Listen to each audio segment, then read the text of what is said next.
just 21 years old, Emily Brown has spent half her life battling cancer. The prognosis was bleak. We found out that I probably had about 3 months to live, Go do what you need to do and live how you want to live for those 3 months.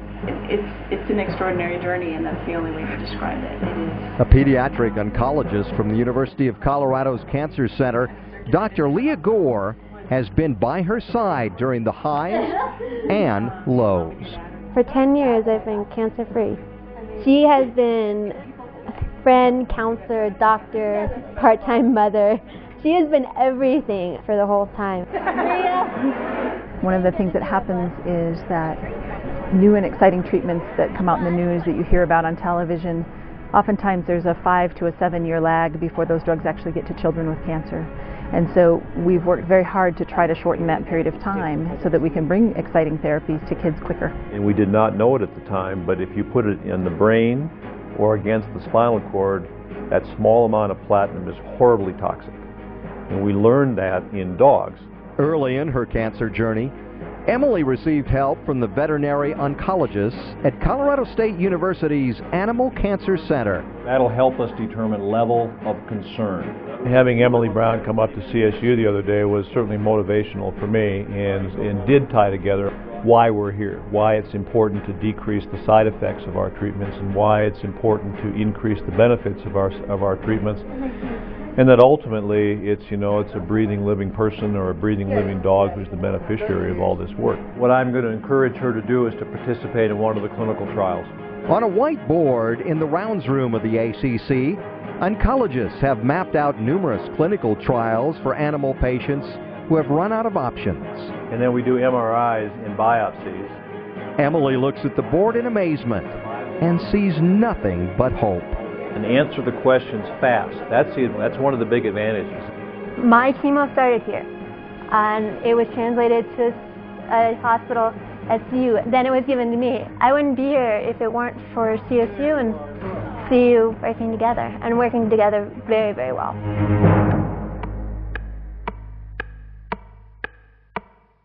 Seeing Emily here, she is as proud of the relationship between CU and CSU as any of us. It's symbolic of the partnerships that we've been able to forge.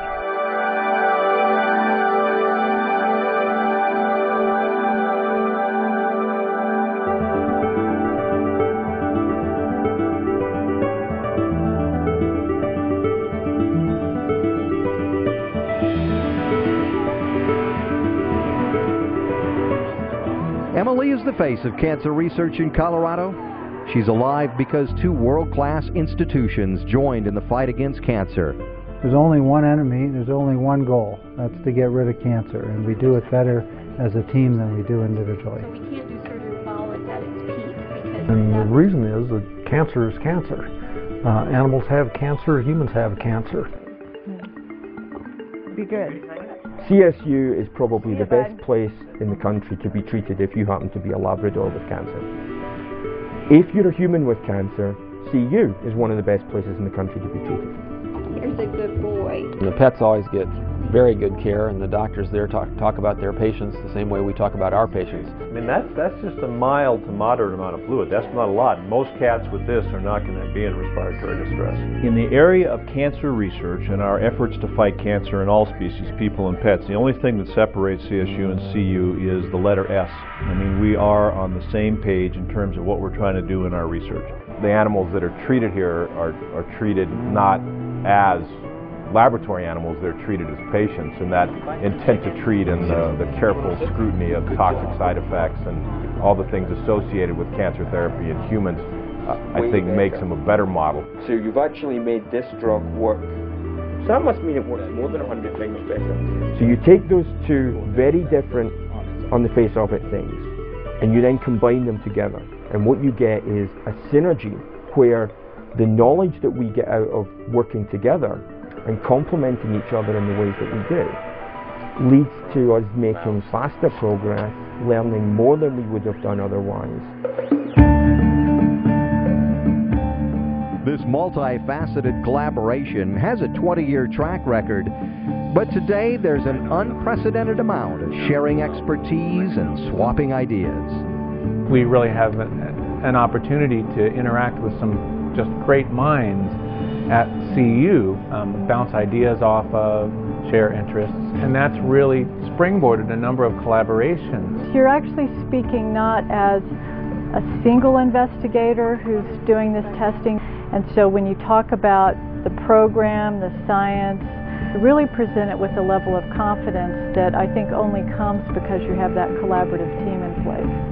And I think the one thing that the citizens of the state can be proud of is how our institutions, when they have found an area to work in, that we're not trying to compete with each other over it, we're trying to collaborate. Researchers spend time developing new targeted drugs or improving imaging techniques. Susan was for me in the beginning, and she continues to be just a very good mentor and like a senior faculty. She's always very positive. She's always very full of ideas.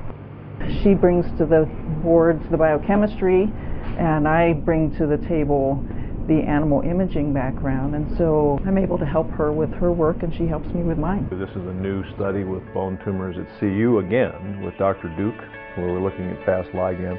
Animal owners obviously are as loyal to their animals as they are to their family members in reality. This does give them a unique opportunity, however, to participate in a study that could not only benefit their dog as well as other dogs, but actually humans as well. This is Igor, and he has osteosarcoma, and Igor is involved in a clinical trial that is a good example of one of the projects that we're working on concurrently with some investigators down at CU. This interaction really could only take place in the kind of center where there's an understanding of both the clinical need on both for the canine population, but also for the human population. There are many examples of drugs that are being developed here where the original studies are being done in animals at CSU. And those collaborations, again, are more plentiful and are easier because we're all members of the same team. Better outcomes for pets generates the knowledge needed to help people. Researchers from both institutions have enthusiastically embraced the relationship, creating a new path for discovery up and down I-25. It's very clear to me from my own research that having another lab to work with, having a place that has certain expertise, allowed us to get grants that we could never have gotten on our own. What we're trying to foster is sort of a northern Colorado hub of cancer research or cancer innovation that spans a number of different disciplines, from very basic science through what we do, which is translational medicine, through clinical applications of these. We can't tackle cancer in isolation. You can't just look at one aspect of cancer. We have to have people with skills in all areas. And for a state like Colorado, we have those people. They happen to be in different locations and at different institutions. But if we bring them together and they start working together, we actually are going to cover all the bases.